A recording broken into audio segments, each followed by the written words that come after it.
ETF index mutual funds నేర్చుకుని stock మార్కెట్లో రాణించాలనుకుంటున్నారా? వెంటనే ఈ నెంబర్కి కాల్ చేయండి.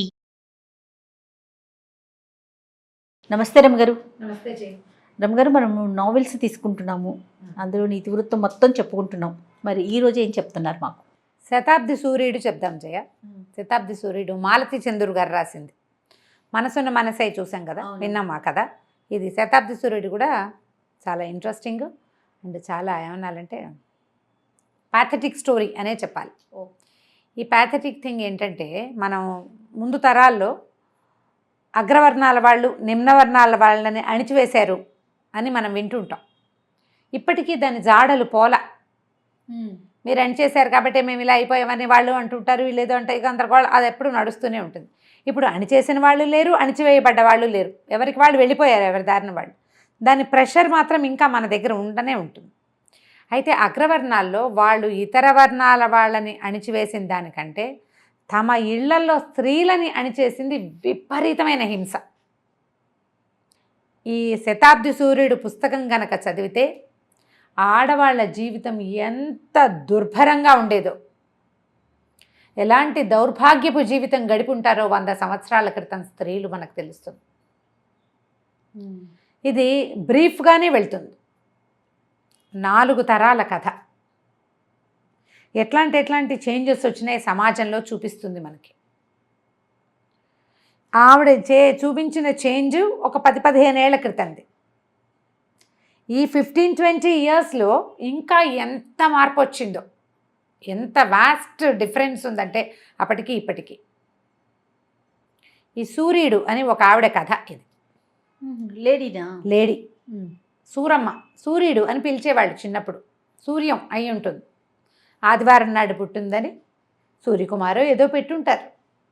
ఆ పేర్లని పిల్లల ఊళ్ళలో అలాగే పెద్ద సూర్యుడు. చివరికి సూరమ్మగా మారింది ఆవిడ. ఈ సూర్యుడికి మునిమనవరాలు అమెరికా బయలుదేరుతుంది. కథ ప్రారంభం ఏంటంటే, పిల్ల చక్కగా షోల్డర్ బ్యాగ్ తగిలించుకుని జీన్ ప్యాంట్ వేసుకుని బ్యాగ్ బరువుకి వంగి కాగితాలన్నీ సరి చేసుకుంటూ ఎయిర్పోర్ట్లోకి వెళ్తున్న సీన్తోని కథ మొదలవుతుంది. తల్లి తండ్రి బయట నుంచి ఉంటారు. పిల్ల లోపలికి వెళ్ళింది, మళ్ళీ బయటకు వస్తాయి. ఇమిగ్రేషన్ అవి అయిపోయాక ఏవో వ్యవహారాలు ఉంటాయి కదా, లోపలికి వెళ్ళిపోవాలి 3 గంటల ముందు. ఓసారి వచ్చి మళ్ళీ బయట అమ్మ వాళ్ళ దగ్గర కాసేపు కొంతమంది కూర్చుంటారు, కొంతమందికి అవకాశం, సార్లు అవకాశం ఉండదు. ఆ పిల్ల కోసం వెయిట్ చేస్తూ తల్లి తండ్రి బయట ఉంటారు. ఇంకా అది బయటికి రాదు, మనం వెళ్ళిపోదాం పద్మ అంటాడు అతను. వద్దు, ఫ్లైట్ వెళ్ళేదాకా నేను ఇక్కడే కూర్చుంటా, అది రాపోయినా సరే ఫ్లైట్ వెళ్ళింది అనుకున్నాక వెళ్దామంటుంది.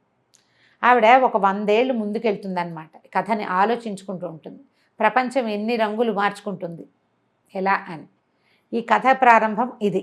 ఇక్కడి నుంచి సూర్యుడు కథలోకి వెళ్తాం మనం. సూర్యం ఒక బ్రాహ్మణ కుటుంబంలో 8 మంది సంతానంలో కడసారపుది, ఆఖరి పిల్ల.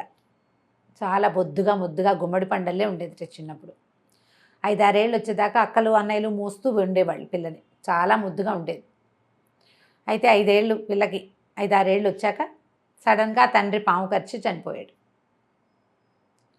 తండ్రిని తీసుకొచ్చారు, డెడ్ బాడీని. పిల్లకి తెలియని అమాయకపు పిల్ల. ఎవరో ఒకళ్ళు పళ్ళు తోమటం, ఎవరో ఒకళ్ళు అన్నం పెట్టడం, జడేయటం, ఎవరో ఒకళ్ళు వదినలో అక్కయ్యలో అమ్మో ఎవరో చుట్టుపక్కల వాళ్ళు కూడా ముద్దు చేసేవాళ్ళు. ఈ తండ్రి పోయిన తర్వాత ఇది ముట్టుకోకూడదు, అవి ముట్టుకోకూడదు, బ్రాహ్మణ ఇళ్లల్లో మళ్ళు ఆచారాలు కదా. ఇదేంటంటే, ఇప్పుడు ఈ కథ నేను చెప్తున్నాను, అది నేను ఓన్ చేసుకుంటున్నానని భావించద్దు. ఆ పుస్తకం చదివితే అందులోకి వెళ్తారు మీరు, ఎవ్వరు చదివినా సరే. అక్కడ ఇలా ఉండేవి ఆ పద్ధతులు అవే. ఇంకా కొన్ని చోట్ల ఇప్పటికీ ఉన్నాయి అవే పంథాలు, ఇప్పటికీ ఉన్నాయి, అంత తీవ్రంగా లేవు. పాతకాలంలో కొంత అవేర్నెస్ లేకపోవటం, చదువు లేకపోవటం, ఆడవాళ్ళకి మాట్లాడే అవకాశాలు లేకపోవటం, వాటన్నిటి వల్ల ఎంత దుర్భరమైన జీవితాలు గడిపేవాళ్ళు కనపడుతుంది అందులో మనకి. మనం కూడా కొంతమంది రిలేట్ అవుతాం. మన అమ్మమ్మల నాటి జీవిత కథ ఇదే ఉండేది అని మనకు తెలుస్తుంది. లేటెస్ట్ పిల్లలకి తెలియదు.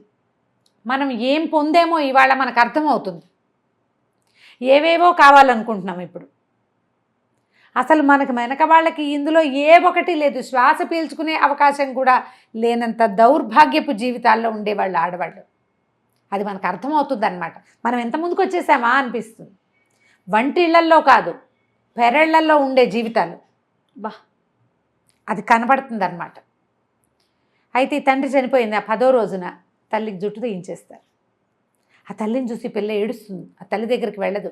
ఆవిడ చక్కగా పెద్ద ముడి, చుట్టూతా పువ్వులు, ముక్కుకి బేసరి, అడ్డబాస, మెళ్ళలో కంటే జిగిని నాను అన్నీ వేసుకుని పట్టుగాజులు, చేతి నిండా గాజులు, మట్టెలు, పాంజేబులతో ఉండే తల్లి తెల్లటి గుండు లోపల ఉండాలి, వెనకాల ఎవరికీ కనపడకూడదు. పిల్ల తల్లి దగ్గరికి వెళ్ళటానికే బెదురుతుంది. 5-6 ఏళ్ల వయసు వచ్చేసరికల్లా అప్పటిదాకా అందరూ ఎత్తుకుని ముద్దు చేసి సౌభాగ్యంగా చూసిన పిల్లకి ఒక్కసారి జీవితంలో ఉండే దౌర్భాగ్యపు స్థితి ఏమిటో తెలిసిపోతుంది. మడి, సంటు, సొంటు, వదిన్లు, అన్నయ్య, అమ్మ తమంతా మైలవాళ్ళు, అక్కయ్యలు, మావయ్యలు, అత్తయ్యలు అంతా మడివాళ్ళు. వాళ్ళు వేరు, వీళ్ళు వేరు, విడిగా తినాలి, ఏమీ ముట్టుకోకూడదు, ఏమీ చేయకూడదు. అప్పటిదాకా అమ్మాయి జీవితంలో లేవు, అప్పుడే తెలుసుకుంది. తండ్రి పోయిన ఏడాది లోపలనే పెళ్లి చేద్దామంటాడు. చిన్నన్నయ్య చాలా కరుకైనవాడు. 3 అన్నయ్యలు, 4 అక్కయ్యలు. రెండో అన్నయ్య కొంచెం కరుకైనవాడు. పెద్దన్నయ్యకి పెళ్ళయింది, ఆయన వేరే ఉంటాడు. రెండో అన్నయ్య వీళ్ళతో పాటు. మూడో అన్నయ్యకి ముల్లన్నయ్య కూడా పెళ్ళవుతుంది, ఆయనకి పిల్లలు లేరు. రెండో అన్నయ్య ఏంటంటే కరణి వాళ్ళ నాన్నలాగానే బ్రాహ్మణ్య స్మార్థం ఇది చేసేవాడు, పౌరోహిత్యం చేసేవాడు. పిల్ల పెళ్లి చేసేద్దామంటారు. మేనమావలు వాళ్ళు అంతా ఏమో ఇప్పుడు వద్దు, ఏడాది లోపల ఎందుకు, కన్యాదానానికి ముందు మీ నాన్న 3 కన్యాదానాలు చేశాడు కదా, వద్దంటారు. ఇంకో 2 ఏళ్ళు గడుస్తాయి ఇట్లాగే. తల్లికి ఏమీ మాటలేలేవు. అంతకుముందు ఆవిడ జుట్టున్న చంద్రవంకలు అవి అలంకరించుకున్న బుర్ర ఉంచుకుని భర్త ఏది చెప్తే అది వినేది. ఇప్పుడు కొడుకుల చేతిలోకి వచ్చేసింది ఆవిడ. వాళ్ళు ఏం చెప్తే అది వినాలి. 8వ ఏట సూర్యుడికి పెళ్లి చేశారు. చక్కగా నోవులు, వ్రతాలు అవి ఇవి చేయించారు. సరదాగా అత్తగారింటికి వెళ్ళి వచ్చేది. సన్నగా పొడుగ్గా ఉన్న పిల్లవాడు, 14-15 ఏళ్ల పిల్లాడు, చదువుకుంటున్న పిల్లాడు, ఒక్కడే కొడుకు. ఆ సంబంధం కుదిర్చారు. భర్త అబ్బాయితో ఫ్రెండ్షిప్ తెలిసింది పిల్లకి, కాస్త పెళ్ళి అవి. అప్పటిదాకా ఏదో అచ్చంగా ఇలా ఆడుకుంటూ ఉండేది. మెల్లిగా కాస్త వ్రతాలని, పిల్లలతో పెళ్ళవగానే నోవులు పట్టించడాలు అవి ఉండేవి. కొన్నిసార్లు అత్తగారింటికి వెళ్ళటం, కొన్నిసార్లు వీళ్ళింటికి రావటం, అబ్బాయి పండక్కి రావటం అన్నీ ఉండేవి. సంవత్సరం తిరిగింది. 9 ఏళ్ళు నిండబోతుండగా ఒకరోజు కబురు వచ్చింది. అప్పుడు ఊరంతా మసూచిపోసింది. మసూచిపోసి ఈ సూర్యుడి మొగుడు చచ్చిపోయాడని కబురు వచ్చింది. 9 ఏళ్ల పిల్ల. ఇక ఏముంది, వైధవ్యం. తీసుకెళ్ళారు, కాలువకి తీసుకెళ్ళటం. 10వ రోజున తీసుకెళ్ళి సూత్రాలు గీత్రాలు అన్నీ తీసేస్తారు. తెల్లగుడ్డ, రంగుల పరికిణీళ్ళు కట్టుకోకూడదు, చీర కట్టడం నేర్చుకోవాలి, పరికిణీళ్ళు కట్టుకోకూడదు, లంగాలు వేసుకోకూడదు, తెల్ల చీరే కట్టుకోవాలి. సడన్గా తన జీవితం ఎందుకు మారిపోయిందో అమ్మాయికి అర్థం కాదు. అసలు అంత ఊహ కూడా లేదు. తల్లిలాగా తను కూడా ఉండాల్సి వస్తుంది. ఇక పొద్దున్నే ఎవరికి కనపడకూడదు, ముగ్గేయకూడదు, అవి చేయకూడదు, ఎవరికి కనిపించకూడదు, వంట చేయకూడదు, అన్ని పనులు చేయాలి, కానీ ఎవరికి కనపడకూడదు, దొడ్లోనే ఉండాలి, ఇంట్లోకి రాకూడదు. తెల్లవారు లేవగానే అన్నయ్యలకి వదినలకి కనపడకూడదు. ఇదివరకు అట్లాగా పెద్దవాళ్ళు 6 చదువుతా అవి చదువుతా అచ్చంగా ఇలా ఆడుకుంటా కుదరదు. పని చేసుకోవాలి అంతే. ఇక జీవితం లేదు. కొంచెం 4-2 ఏళ్ళు గడిచేసరికల్లా మెచ్యూర్ అవుతుంది. సహజంగా జరిగేది కదా. ఈ ఉన్నవాటికి తోడు ఇది కూడా వచ్చిందా అని ఏడుపు. పెద్ద జడ పిల్లకి. వాళ్ళ చిన్న ఇది పెద్దది కూడా అయింది, దీనికి ఇంత జడ ఉంటే ఏ విధవ పని చేస్తుంది, మనకి కుటుంబం పరుగు పోతుంది, జుట్టు తీసేద్దామంటారు. 13 ఏళ్ల చిన్న పిల్లకి వైధవ్యము, గుండు. పూర్వకాలం ఒక 70-80 సంవత్సరాల క్రితం ఇదే మన రాష్ట్రాల్లో ఆడపిల్లల స్థితి. బ్రాహ్మణులు ముఖ్యంగా వాళ్ళు చాకిరికి తప్పిస్తే ఎందుకు పనికిరారు. కేవలం పనే చేయాలి. జుట్టుంటే మడివంటకు పనికిరారు. ఓహో, జుట్టు తీస్తేనే కుదురుతుంది. సకేసా అకేసా అని అడుగుతాడు కన్యాశుల్కం నాటకంలో గిరీశం గారు. జుట్టుందా లేదా అని. జుట్టుంటే ఎవరో పోకిరి మగపిల్లలు ఎవరైనా వీళ్ళని లైన్లో పెట్టేస్తారు. ఇంట్లో అందరికీ సంసారాలు ఉంటాయి, అందరికీ కడుపులు, కాన్పులు, పురుళ్ళు, పుణ్యావచనాలు జరుగుతుంటాయి. వీళ్ళకి ఏమీ ఉండవు. ఎవరో ఒకళ్ళు వీళ్ళ అశక్తతని ఆసరా తీసుకుంటారు. ఆసరా తీసుకున్న వాడి దౌర్భాగ్యుడు బాగానే ఉంటాడు. దొరికిపోయిన పిల్లకి ప్రెగ్నెన్సీ వస్తుంది. అది తప్పదుగా. ఎంత దుర్భర పరిస్థితి కదా రమ్మగారు. అది తప్పదు కదా. అసలు అది ఎలా ఉంటుందంటే మెలిపెడుతున్నట్టుగా ఉంటుంది. ఎంత నగ్న సత్యం ఇది. తెలిసి తెలియక ఇప్పటికీ ఎవరో ఒకళ్ళ చేతులకి దొరికిపోతున్న వాళ్ళు తామని కంట్రోల్ చేసుకోలేకో, తెలివి తక్కువతనంతోటో, ఎదిరించలేకో ఇప్పటికీ అలాగే ఉన్నారు. ఇది ప్రకృతి సహజమైన వ్యవహారం. దీని నుంచి తప్పించుకోలేరు కదా. కాంక్షలు, కోరికల నుంచి తప్పించుకోలేరు. దానివల్ల వచ్చే పర్యవసానాన్ని తప్పించుకోలేరు. కరెక్ట్ అండి. ఆడవాళ్ళ దౌర్భాగ్యం అక్కడుంది. అక్కడ జాగ్రత్తగా ఉండలేకపోతే మగవాళ్ళకి దొరికిపోతారు, దౌష్ట్యానికి దొరికిపోయే వాళ్ళు ఉంటారు. ఇక జుట్టు తీయించాలంటారు, జుట్టు తీయించరు, కొంతకాలం ఆగుతుంది. ఇంతలో వాళ్ళ మామగారు కబురు చేస్తారు, పిల్లని పంపించండి, మరి మా దగ్గరే ఉంచుకుంటా, ఓ పిల్లాడిని దత్తు చేసుకుంటా. వాళ్ళకి ఒక్కడే పిల్లాడు కదా, చచ్చిపోయాడు. మరి రేపొద్దున కర్మాంతరాలు తమకి కర్మలు చేయాలంటే తమకు కుమారుడు వద్దు. అందుకని కోడల్ని మా దగ్గరే ఉంచుకుంటాము, కోడలే దత్తత చేసుకుంటుంది. ఈ పిల్ల చూస్తే 13 ఏళ్ల పిల్ల, దీనికి ఇది పెంపకపు బాధ్యత దీనికి ఏమొస్తుందంటే, ఈ అమ్మాయికి కనుక పెంచుకోలేదనుకో, కోడలికి మనోవర్తి ఇవ్వాలి. వీళ్ళు దావా చేస్తారు, మా పిల్లకి మీ అబ్బాయి చచ్చిపోయాడు, వాడి పేరు మీద వైధవ్యం అనుభవిస్తున్న పిల్లకి మనోవర్తి. అప్పట్లో ఈ మనోవర్తివి బాగా నడిచేది. కుమారులు చచ్చిపోతే ఇక వీళ్ళు మనోవర్తి వాళ్ళ అత్తమామ ఆస్తి ఈ అమ్మాయికి వచ్చేస్తుంది కొంత భాగం. అందుకని ఈ అమ్మాయే పెంచుకున్నట్టుగా చేశారనుకో, మనోవర్తి వక్కర్లా. అసలు ఈ పిల్లకి మళ్ళీ పెళ్లి చేయటం అన్న ఊహ కూడా లేదు. ఇక వాళ్ళు ఎందుకు పనికిరారు, పని చేయడానికే పనికొస్తారు. పెళ్లిలో అన్ని పనులు చేస్తారు, పందిట్లోకి రాకూడదు. వాళ్ళు పొద్దున్నే లేవకూడదు, చూడకూడదు, సమస్తమైన పని చేయాలి, ఎదురు రాకూడదు, మాట్లాడకూడదు, నిశ్శబ్దంగా ఉండదు, దొడ్డి పెరట్లో అక్కడే ఉండాలి, ఇంట్లో కాదు. ఈ పిల్లే పెంచుకోవాలి ఇంకో పిల్లాన్ని. వాళ్ళ చుట్టాల పిల్లాడు ఒక 6-7 ఏళ్ళ పడినాడు, అంత 6-7 ఏళ్ల పిల్లాన్ని పెంపకం అంటే ఇదేం పెంచుతుంది అనుకుంటారు. కానీ సరే ఏమనుకుంటారు, వాళ్ళు రమ్మన్నారుగా, వాళ్ళ అత్తవారితే పెత్తనం, తీసుకెళ్ళి దింపుతారు. ఈ అమ్మాయి ఏమనుకుంటుంది, ఇక్కడ చీత్కారాలు, విసుక్కోవటము, చిన్నోదని విసుకోవటం, పెద్దోదని విసుకోవటం, జడేసుకుంటుంటే ఎప్పుడైనా పాపం తలకాయ దూకునేది. ఇంత పెద్ద జుట్టు కదా, ఈ చిన్నదని చూసి ఇది నూనె ఖర్చు, దీనికి షోకులు అనేది తిట్టిపోసేది ఆవిడ. నానా రకాలుగానే ఉండేది. తల్లి అశక్తురాలు, ఏమనేది కాదు. అమ్మ బంగారం అంతా సూర్యుడికి పెట్టి పెళ్లి చేద్దామంటారు, కానీ తర్వాత మానేస్తారు. అమ్మ బంగారం అమ్మి పెళ్లి ఖర్చులు పెడతారు. వీళ్ళకేదో బాలతోడుకు ఒంటి మీద ఉన్న బంగారమే పెడతారు. సరే మళ్ళీ అత్తారింటికి వెళ్తే సరే అక్కడ ప్రశాంతంగా ఉంటుంది. అత్తగారు ఏమందు, తను చిన్నప్పుడు అమ్మ ఎట్లా కళగా అలంకరించుకుని ఉండేదో ఈవిడ అట్లాగే ఉంటుంది. మామగారు ఆయన పనిలో ఆయన ఉంటాడు. కాకపోతే ఆయన దృష్టిలో ఏదో తేడా ఉందని ఈ 13 ఏళ్ల పిల్లకి తెలుస్తుంది. ఒకనాటి రాత్రి ఆయన ఏదో చెయ్యిపోతాడు. ఇది భయపడి అన్నయ్యకి ఉత్తరం రాస్తుంది, నన్ను తీసుకెళ్ళిపో, నేను ఇక్కడ ఉండను. చచ్చిన ఆ మాట చెప్పకూడదని తెలుసుకుంటుంది. ఆ వయసుకి విజ్ఞత వచ్చేస్తుంది. ఈయన నాతో మిస్బిహేవ్ చేశాడు అని చెప్పదు, కామ్గా ఊరుకుంటుంది. ఇంటికి వెళ్ళిపోతున్నాను, నేను ఇక్కడ ఉండలేనని చచ్చేలా ఏడుస్తుంటే ఏమంటారు, అన్నయ్య అనుకుంటాడు, పోనీలే నేను ఉంచుకుంటాను, నా దగ్గరే ఉంటుందని. బుల్లన్నయ్యకి పిల్లలు లేరు, ఆయన ఉంచుకుంటానంటాడు. ఈ అమ్మాయిని పంపేసిన సంవత్సరం తిరగకుండానే మావగారు ద్వితీయ వివాహం చేసుకున్నాడు 16 ఏళ్ల పిల్లని, వంశం నిలబడ్డానికని వస్తుంది కబురు. అప్పుడు వీళ్ళు మళ్ళీ వెళ్తే 2000 రూపాయల మనోవర్తి కింద ఇస్తారు. ఆ డబ్బులు చేత్తో పుచ్చుకొని చెల్లెల్ని తీసుకొచ్చేసి ఇంకా జుట్టు ఉంచరు, జుట్టు తీయించేస్తారు. తెల్ల పంచ, 16 ఏళ్ల పిల్ల తెల్ల పంచ కట్టుకోవాలి. అప్పట్లో బ్లౌజులు కూడా వేసుకునేవాళ్ళు కాదు, రవికేసుకోకూడదు. కాకపోతే ఏంటంటే చిన్నపిల్ల కదా అని దీనికి అమ్మాయి మరి ఇంకా ఎదిగే వయసులో ఉండగానే కదా భర్త పోయాడు, పొడుగు చేతులు రవికలు కుట్టించేవాళ్ళట. ఆ కథలో ఉంటుంది అట్లా. ఒకసారి కళ్ళు మూసుకుని అది ఊహిస్తే మామూలుగా కదా, వెన్నులోంచి పాము పరిగెడుతున్నట్టు ఉంటుంది, వెన్నుపూసలు. భయం, ఏమిటి ఎక్కడి నుంచి ఎక్కడికి వచ్చామారా మనం అనిపిస్తుంది. సంతోషించాలో ఏం చేయాలి, ఏమిటి అసలు ఆ రోజులను ఊహిస్తేనే భయం వేస్తుంది. ఈవిడికి ఊహలు వచ్చేవి. కొంచెం చదువుకుంది, అన్నయ్య పెద్ద బాల శిక్ష అవి ఇవి చదివించాడు. ఆ పత్రికలు ఈ పత్రికలు చదివినప్పుడు వీరేశలింగం పంతులు గారు రాజమండ్రి వెళ్ళి నా జుట్టు తీస్తున్నప్పుడు వెళ్ళి పంతులు గారి దగ్గరికి వెళ్ళిపోతే పోయేది, హాయిగా పెళ్లి చేసుకుని సుఖంగా ఉండేదాన్ని. వీళ్ళందరి దగ్గర చాకరీ చేయాల్సి వచ్చేది. టెన్నిస్ బాల్ లాగా పెద్దక్కయ్య గారింట్లో ఫంక్షను, పెళ్ళి, పేరెంటం, పురుడు పని చేయాలి. చిన్నక్కయ్య ఇంట్లో అదేదో, పెద్దక్కయ్య ఇంట్లో ఇది, అన్న ఇంట్లో ఇది, పిల్లలు పెద్దవాళ్ళు అయ్యారు, పెచ్యూర్ ఫంక్షన్స్, అన్నిటికీ పని పని పని పని పని తప్ప ఎక్కడ బహుమతి లేదు, మెప్పు లేదు, దేనికి ఒక గుర్తింపు లేదు. యంత్రాన్ని చూసినట్టు పనికి మాత్రమే గుర్తింపు. అయితే చిన్నక్కయ్య కూతురు పెళ్ళికి వెళ్తుంది. పెళ్ళిలో అంతా పనిచేశాక పెళ్ళికి వెళ్ళేటప్పుడు తెల్ల చీరలు అశుభమని మీ బావ కొనలేదే, నాదే పాత చీర, ఈసారి వచ్చినప్పుడు కొనిపెడతానని చీర కూడా కొనిపెట్టకుండా చాకరీ చేయించుకుని పంపిస్తుంది చిన్నక్కయ్య చెల్లెలు. మనుషులు వాళ్ళందరూ కూడా ఇప్పుడు మన చెల్లెలేని ఆపేక్షగా ఉండేవాళ్ళు కాదు మనుషులు. ఇప్పుడు లేరు అట్లా. ఇప్పుడు కూడా చాకరీ చేయడానికి ఒకళ్ళు ఉంటే వాళ్ళు ఒక చులకనగా ఉంటుంది. ఎవరైనా మన కింద పనిచేస్తుంటే మనకి చులకనే, కృతజ్ఞత ఉండదు.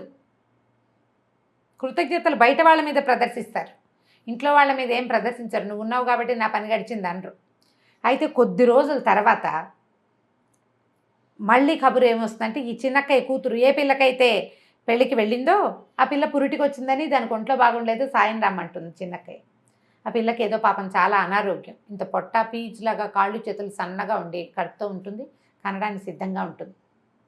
ఆ పిల్ల డెలివరీలో పోతుంది, చచ్చిపోతుంది అమ్మాయి, అక్కయ్య కూతురు. ఈ పుట్టిన పిల్లని ఎవ్వరూ ఎత్తుకోరు.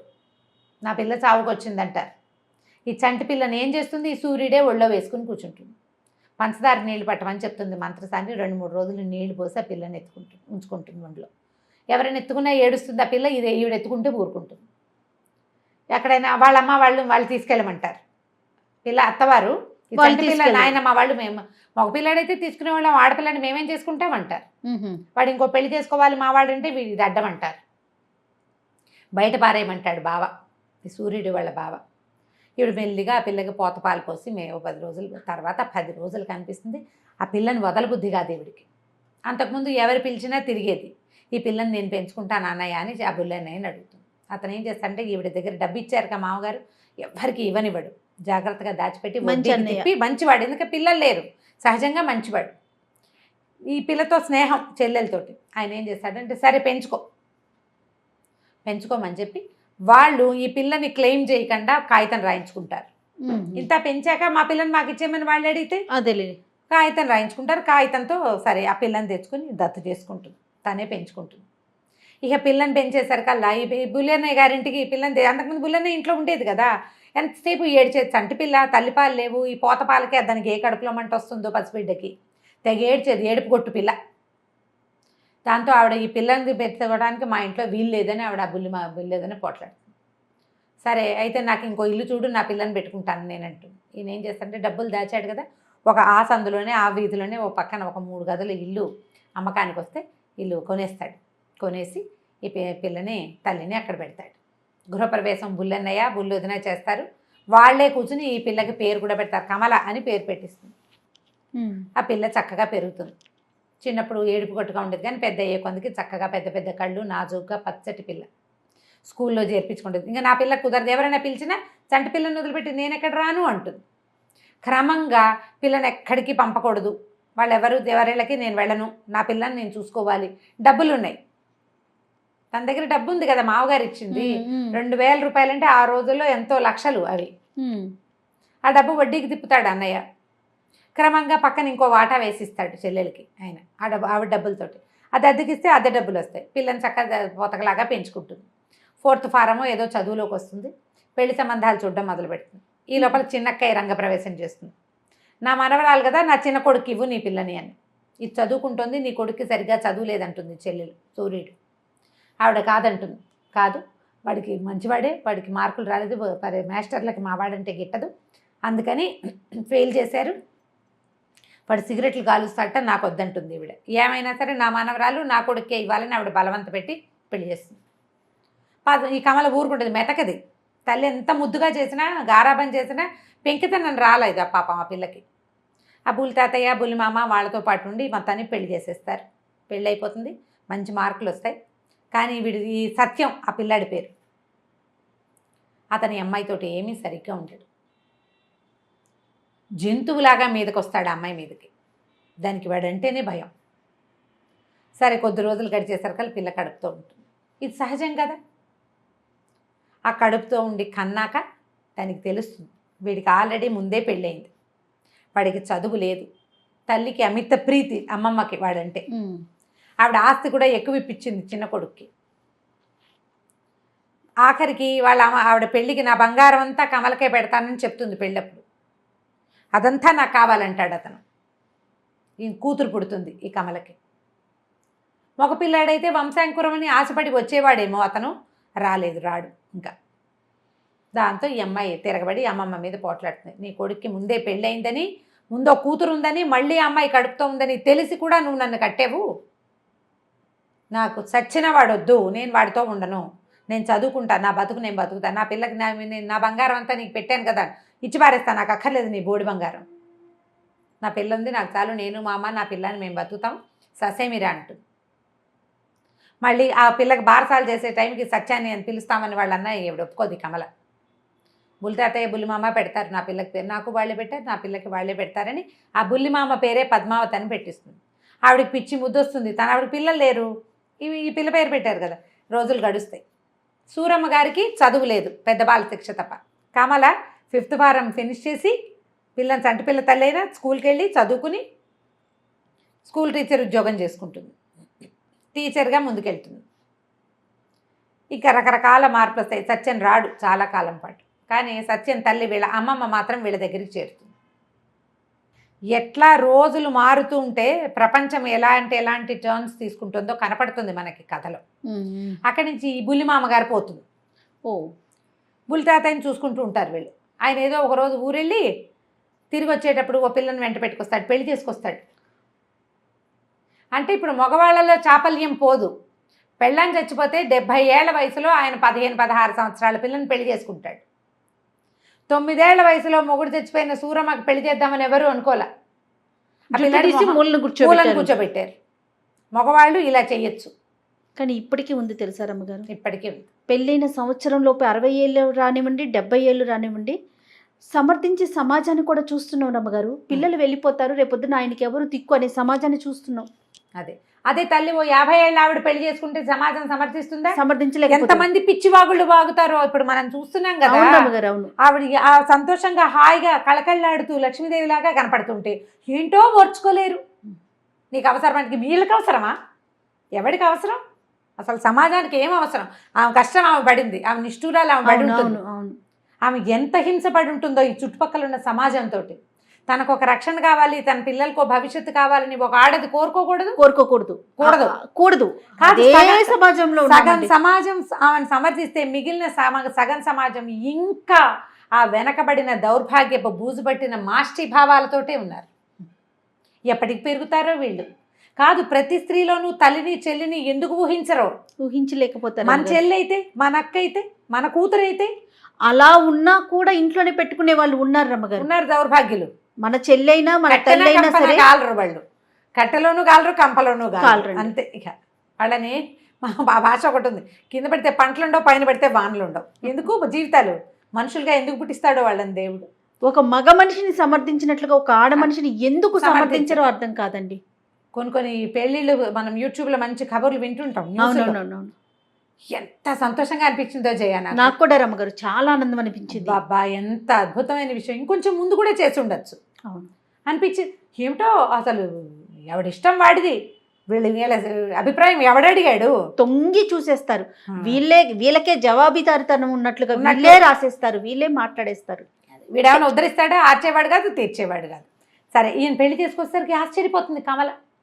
ఏమిటి తాతయ్య ఇట్లాంటి తాతయ్య మరి దాని తాతయ్యగా బుల్లిమామ, ఆ తాతయ్య. ఈ పిల్ల కూడా ఇంత 9 ఏళ్ల పిల్ల కూతురు. కమల కూతురు 9 ఏళ్ల పిల్ల, మనవరాలి కూతురు ఓ 15-16 ఏళ్ల పిల్లని తెస్తాడు. ఆ మొత్తం భార్య ఆ పిల్లని చూసేసరికి అదేం మామూలుగానే ఉంటుంది, కానీ చాలా సంవత్సరాలు భార్య అనారోగ్యంతో ఉండి ఉండి ఉండి ఉండి ఈ కొత్తగా వచ్చిన పిల్ల వల్ల ఆయనలో యవ్వనం ఉద్రేకంగా ఉంటుంది. ఏం చేస్తాడు? అంత బంగారం అంతా దానికి పెడతాడు. కొద్ది రోజులు సినిమా అంటుంది, షికార్ అంటుంది, ఏదో కమలే తీసుకెళ్తుంటుంది.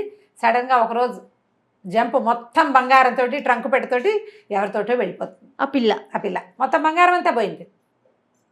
ఒంటెటి బంగారం పెట్టు తిరిగేది రోజు, మొత్తం బంగారం అంతా తీసుకుపోయింది. ఈ అక్కయ్య చెల్లి ఇద్దరు తిట్టుకుంటూ ఉండేవాళ్ళు. ముసలమ్మలు ఇద్దరు ఉన్నారు కదా, అన్న ఇట్లా చేశాడని అమ్మాయిని ఏదో ఒకటి అనేవాళ్ళు. కమలని మీకెందుకు అంత బాధ?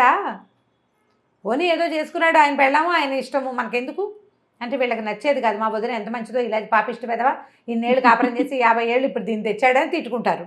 ఒళ్ళు మంటగా ఉంటుంది. అవును. పోనీ ఈవిడ తనకు పెళ్లి చేసుకుందామన్న ఊహ కానీ ఏమైనా వచ్చిందంటే అప్పుడు రాలేదు. సరే, ఇలా గడిచి క్రమంగా ఏమవుతుందంటే సత్యం మళ్ళీ వెనక్కి వస్తాడు. అక్కడ అతను ఇంకో భార్య పెళ్లి చేసుకున్నాడు, పిల్లలు పుట్టారు. తర్వాత మొత్తం ఆస్తి అంతా అయిపోయింది. పని పాట లేని చదువు లేని వాడికి ఏముంటుంది? బంగారం అంతా అయిపోయింది. మా అమ్మ ఇచ్చిన బంగారాన్ని నాకే చెందాలని బలవంత పెట్టి తీసుకెళ్తాడు. సత్యాగ్రహం చేస్తానని చెప్పి తీసుకుపోతాడు మొత్తం. అది కూడా అయిపోతుంది. పెళ్ళాము పిల్లలు ఏమో మతంలో కలిసిపోతారు. వాళ్ళు భోజనం పెడతాం, పిల్లలకి నీకు మతం ఇస్తే నీవు ఇక్కడ పని చేసుకోవచ్చు చర్చిలో అని ఎవరో చెప్తే అమ్మాయి పిల్లలతో సహా వెళ్ళిపోయింది. ఇదంతా వాక్యాల్లో తెలుస్తుంది మనకి. తల్లే ముసలావిడే చెప్తుంది, సత్యం తిండి లేదు, 3 రోజులైంది అన్నం తిని, వాడి మీద నా ప్రాణం కొట్టుకుంటుంది. నువ్వు అబద్ధాలు చెప్పి పెళ్ళిళ్ళు చేసావమ్మమ్మ, నువ్వు ధృతరాష్ట్ర ప్రేమ అనేది నీ కొడుకు సరిగ్గా చదవక మార్కులు రాకుండా ఉంటే నువ్వు వాడిని వెనకేసుకొచ్చావు. ఆల్రెడీ పెళ్ళై పిల్లలున్న వాడికేమో నన్నేసి కట్టావు, నా జీవితాన్ని పాడు చేసేసావు. నువ్వు వాడిని ఉద్ధరించావా? ఉద్ధరించిద్దేం లేదు. కొడుకు పుడితే దారిలో పడతాడు అనుకుంది. కొడుకు పుడితే దారిలో పడ్డాడు. అసలు ఆ పుట్టిన పిల్లని చూడ్డానికి కూడా రాలేదు అతను. అనేసరికల్లా సరే ఇంట్లో వండిస్తాను, ఇక్కడ ఉండమనంటూ మళ్ళీ కొడుకుని ఇంట్లో చేరుస్తుంది. కానీ ఈ అమ్మాయి అతని దగ్గరికి రానివ్వదు ఆ కమల. కొంతకాలం తర్వాత ఈ ముసలావిడికి బాగా అనారోగ్యం ముదిరేసరికల్లా ఈ పిల్ల పద్మ బీఎస్సీలోకి చేరుతుంది. అంత పెద్దదైపోతుంది. మొదట కమల వాళ్ళ అమ్మ ఖద్దరు కట్టుకునేది, కమల కాటన్ చీరలు కట్టుకునేది, సిల్క్ చీరలు కట్టుకునేది. పద్మ దగ్గరికి వచ్చేసరికల్లా చక్కగా స్కర్టు, పోనీటైలు. కమలది కూడా ఇంత పెద్ద జడ. కానీ పద్మకి పల్చటి జుట్టు. పుట్టడమే గుండుతోటి పుట్టిందని రాస్తారు కథలో. బాబు హెయిర్ చేయించుకుంటుంది, హాయిగా ఉంటుంది. వీళ్ళకేమో వద్దంటారు ముసలివాళ్ళు, కానీ ఆవిడకి పెద్ద ఆవిడకి బాగా ఇష్టంగా ఉంటుంది మనవరాలు అట్లా ఉండటం. ఏం చేస్తుందంటే, దీనికి డబ్బులు ఉన్నాయి, నువ్వు యూనివర్సిటీకి పంపించు, దాన్ని చదివించమని చెప్తుంది. ఎవ్వరూ లేకుండా చూసి దీన్ని చెప్తుంది అనమాట కమలకి. 25,000 వస్తాయి, నేను దీన్ని చిన్నప్పుడే ఇట్లా నేను అన్యాయం చేశానని అనిపించింది నాకు, అందుకని నేను ఎల్ఐసి లాంటిది ఇన్సూరెన్స్ చేశాను. పిల్లకి 18 ఏళ్ళు 20 ఏళ్ళు నిండేసరికల్లా డబ్బులు వచ్చే ఇది ఉంది, మెచ్యూర్ అయిపోయింది, ఈ సంవత్సరం డబ్బులు వస్తాయి, 25,000 వస్తాయి, యూనివర్సిటీకి పంపించు, అది ఎంఎస్సీ చదవాలి, కాలేజ్ ప్రిన్సిపల్గా ఉద్యోగం చేసుకోవాలి నా మనవరాలు. ఇవాళ రేపు అలాగే ఉన్నారు ఆడపిల్లలు. ఆవిడలో ఎంత మార్పు వచ్చిందో చూడు. అక్కడి నుంచి ఏం చేస్తుందంటే, ఆ కాగితాలు ఎవరికి కనపడకుండా వీడికి దొరికితే లాగేసుకుంటాడు, ఆ డబ్బు కొట్టేస్తాడని దిండులో వేసి కుట్టేస్తుంది అనమాట. దిండు ఓపెన్ చేసి చేతిలో పెడుతుంది. చూస్తే 25,000 వస్తాయి. ఈ పిల్ల ఫస్ట్ ఇయర్ ఎంఎస్సీ అయ్యేసరికాలనే ఆవిడ చనిపోతుంది. సత్యం వీళ్ళతోటే ఉంటాడు. ఒకరోజు భార్య దగ్గరికి రాబోతాడు, ఆవిడ ఒప్పుకోదు. ఆ చిన్నప్పుడు చేసిన 14-15 ఏళ్ల నాటి కాపురమే మళ్ళీ ఆ భర్తను దగ్గరికి రానివ్వదు.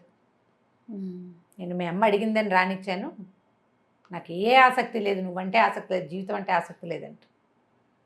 సరే కొంతకాలానికి ఈ అమ్మాయి ఎంఎస్సీ పూర్తయి ఉద్యోగంలో చేరాక తల్లి టీచరు, కూతురు లెక్చరరు అవుతారు. రామశేష్ అని ఒక కుర్రాడితోటి పెళ్లి సంబంధం కుదుర్చుకుంటారు. అతను చాలా మంచి పిల్లవాడు. కట్నం తీసుకోవడం ఇష్టం లేదు, ఇవ్వడం ఇష్టం ఉండదు పద్మకి. మా చెల్లెల పెళ్ళికి మాకు డబ్బులు అవసరం, నేను ఈ డబ్బు ఇచ్చేస్తాను వెనక్కి తిరిగి, అప్పుగానే ఇది అనుకోండి అంటాడు. పెళ్ళైన 2-3 ఏళ్ళకి డబ్బు ఇచ్చేస్తాడు. 20,000 కట్నం తీసుకుని 20,000 ఇస్తాడు. అంటే మగవాళ్లలో ఎలాంటి మార్పు వచ్చిందో చూపిస్తున్నారు. జనరేషన్ మారే కొద్దీ ఇప్పుడు అలాంటి వాళ్ళు ఉన్నారు కొంతమంది. పాత లాంటి మా తాతయ్య లాంటి వాళ్ళు ఉన్నారు. వీళ్ళు కదా మారాలి. అక్కడి నుంచి పెళ్ళవుతుంది పద్మకి. మెల్లిగా ఈ పద్మ అవసరాలని తండ్రి దగ్గరుండి చూడడం అది. సత్యం ఇంట్లోనే ఉంటున్నాడు కదా, పిల్ల యూనివర్సిటీ కాగితాలన్నీ అతనే చేస్తాడు. బట్టలు కత్తిరించి కుట్టడం అవన్నీ కొన్ని రోజులు ఇంట్లో నుంచి వెళ్ళిపోతూ ఉండేవాడు, మధ్య మధ్యలో వస్తూ ఉండేవాడు. అతనిలో కూడా ఎలాంటి చేంజ్ వచ్చిందో, ఈ చూసుకోవటం, ఈ దగ్గర ఉండటం, ఈ కనిపెట్టి ఉండటం. మొదట్లో ఉండుంటే అమ్మాయి జీవితం బాగుండేది కదా, ఇంకా 4-5 పిల్లలు పుట్టేవాళ్ళు, హాయిగా జీవితం సుఖంగా ఉండేది. అతను మొదట్లో లేడు, మొదట్లో క్రూరంగా ఉన్నాడు. అతను క్రమంగా జీవితంలో వచ్చిన ఆటుపోట్లతోటి అతని ధోరణి మారింది. ఆటుపోట్లతోటి కూడా ధోరణి మార్చుకొని మగవాళ్ళు ఉన్నారు. అవునవును. మారిన మగవాడిని చూపిస్తారు మాలతి చంద్రుడు. అతను మారిపోతాడు, కూతురు దగ్గర ఉంటాడు, పిల్లల్ని చూసుకోవడానికి కూడా తను దగ్గర ఉంటాడు, వెళ్తాడు కూతురుతోటి. డైపర్లు మార్చడం దగ్గర నుంచి చేస్తాడు ఆయనే. కొంతకాలానికి ఆయన మరణిస్తాడు. కానీ ఈ సూర్యుడు మాత్రం అలాగే ఉంటుంది. ముసలావిడ అక్కయ్య చచ్చిపోయినప్పుడు తెగ ఏడుస్తుంది, నాకు ఎవరున్నారు, అమ్మగారి సంతానం అందరూ పోయారు, వాళ్ళు పోతారు. మధ్యలో అన్ని మరణాలు వరుసగా చూపిస్తారు. ఆ అన్నయ్య పోయాడు, ఈ అన్నయ్య పోయాడు, ఆ వదిన పోయింది, అవి చూపిస్తూనే ఉంటారు కథ అంతా. నేనంతా చెప్పట్లా, బ్రీఫ్గా వెళ్ళినా ఎక్కువే వెళ్తుంది కథ. అక్కడి నుంచి ఏమవుతుంది, కమల కూడా క్రమంగా కొంతకాలం ఉండి ఉండి ఉండి ఆవిడ మరణిస్తుంది. ఆ సూర్యుడు ముసలావిడ మాత్రం ఉండిపోతుంది, 100 ఏళ్ళ వయసు. అబ్బా. ఈ పద్మ ఏం చేయాలో తెలియక ఆవిడ్ని తనతో పాటు వైజాగ్ తీసుకొచ్చి తన ఇంట్లో అట్టు పెట్టుకుంటుంది. పిల్లలిద్దరు, ఒక ఆడపిల్ల ఒక మగ పిల్లాడు పుడతారు పద్మకి. తల్లి తండ్రి వెళ్ళిపోయారు. అమ్మమ్మకి పిన్ని ఈవిడే తన తల్లిని పెంచుకుంది. ఇక ఇంట్లో అట్టు పెట్టుకుంటే ఈ ఇల్లు అద్దెకి ఇచ్చేస్తారు వాళ్ళు. ఒకనాడు ఇంట్లో నుంచి వెళ్ళిపోతుంది ముసలావిడ. వీళ్ళకి పిచ్చి టెన్షన్ పుట్టేస్తుంది, ఏం చేయాలో తెలియక. ఆవిడ ఆ ఇంటికి వెళ్ళిపోయి ఆ ఇంట్లో బయట కూర్చుని ఉంటుందన్నమాట. వాళ్ళు చుట్టుపక్కల వాళ్ళు కనుక్కొని ఇంత ముసలావిడ అంత అక్కడ దాకా వచ్చి వెళ్ళిపోయింది, ఆ ఇంటి మీద ఉంది భ్రమ ఆవిడకి. అప్పుడు మరణిస్తుంది ఆవిడ. ఈవిడ మరణించిన తర్వాత అప్పుడు ఈ సౌజన్య ఈవిడ పద్మ కూతురు అమెరికా వెళ్తుంది.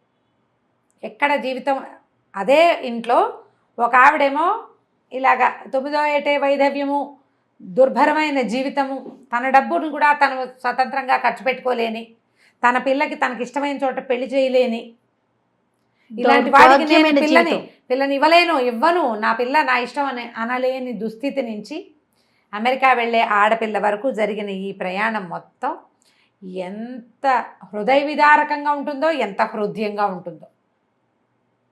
ఒకప్పుడు ఇలాంటి జీవితాలు ఉండేవి అని ఇప్పుడు సమాజంలో చాలామందికి తెలీదండి.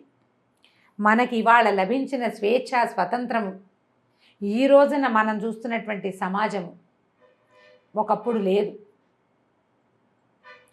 ఈ దొరికిన దాంతో దుర్వినియోగం చేసుకోకుండా, జీవితాన్ని అంతే ముక్కలు చెక్కలు చేసేసేయకుండా జాగ్రత్తగా తీసుకెళ్ళాలంటే మనం ఇలాంటి విషయాలు కొన్ని వినాలి, తెలుసుకోవాలి. తప్పకుండా రమ్మగారు. ఈ కథలు ఒట్టి మామ్స్ కాదు, యంగ్స్టర్స్ కూడా వినాలి. 50-40 అవసరం, యువతకి చాలా అవసరం. 50-40లో ఉండే తల్లులు తమ యంగ్ పిల్లలకి, టీనేజ్ పిల్లలకి, కొంచెం వయసు వచ్చిన ఆడపిల్లలకి, కొత్తగా పెళ్లి మగపిల్లలకి తెలియజేయాలి. ఇలాంటి సమాజం ఉంది. మీరు ఈ పుస్తకం కొని చదవాలి. తప్పకుండా అండి. శతాబ్ది సూర్యుడు మాలతీ చందూర్ గారి అత్యద్భుతమైన రచనలో ఒక అత్యద్భుతమైన రచన. అద్భుతం, చాలా బాగుంది రమ్మగారు. సూపర్. నమస్తే.